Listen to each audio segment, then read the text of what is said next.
Assalamu alaykum küçük dostlar. Hazır sizlerge okup berdiğimiz Tam haqqı hikayeler mecmuasidan Tamni Qarabasti. Tercüme qiluvchi Emrullah Enver. Tam kech bo'lib qoldi, dedi anam.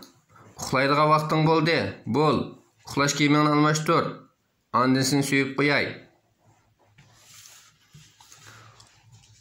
Ma'qul, berib uxlay. Biroq siz menga o'zim tanlagan bir hikoyani aytib bering. Qarang, Jodugarning hikoyasi nomli bu kitobni.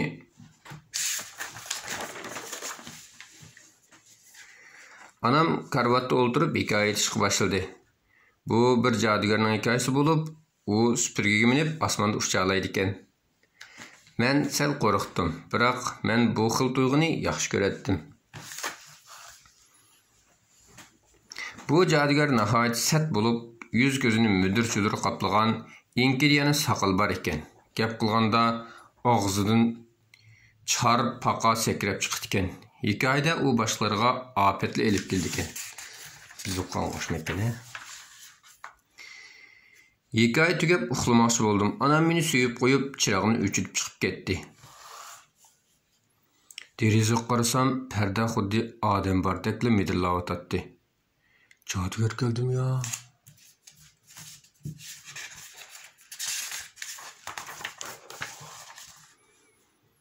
Beşimni burvidim, qarang'uliqda g'oyat cho'ng bir olvosning menga tikilib qarab turganini ko'rib, midirlashga petin olmadim.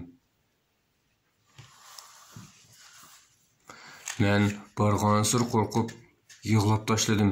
Ham bor ovozim bilan dadam onamni chaqirdim. Dada, ana! Dadam kirib chirog'ni yondirdi va menga tasalli berib, dunyoda alvasti yo'q, u mening chopinim. Anang kiyim asqi esib qo'yibdi, dedi. Aslida mavkenda.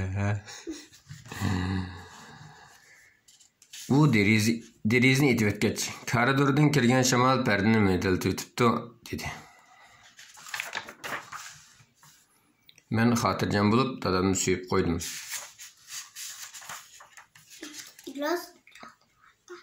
Ko'zim yumishqa boshladi. Iyiq qo'rchoqni quchoqlaganicha uyquga ketdim. Iyiq qo'rchoqni quchoqlab uxlabdi. Tuyuqsiz g'uva tonilda bir nurni ko'rdim. O'zim chiqizqib qo'rchoq iyiqni quchoqlaganicha nima ish kelgan qarab boqmoqchi bo'ldim.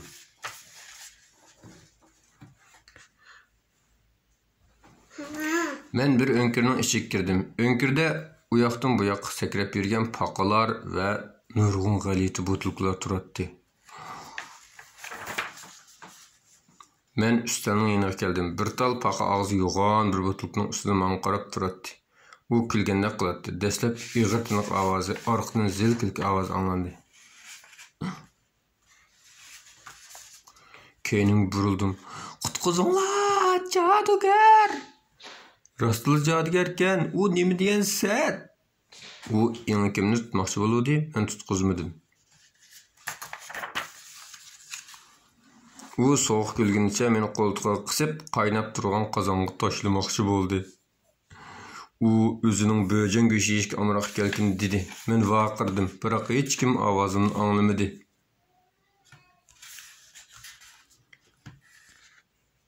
U meni qozonga tashladi, lekin qozonning ichi ozroqmi qiziq emas, aksincha sal sovuq edi. Men bir o'nkirga tushib ketdim. Qarmoqqa tegib qandaq qiladi. Men to'yinga tushib ketotdim. Dada, ana, qutqizinglar! Men yig'lab vaqirganimcha karvatdan tushib ketdim. Qarisi tikanda aslida. Dadam bilan anam menga tasalli berdi.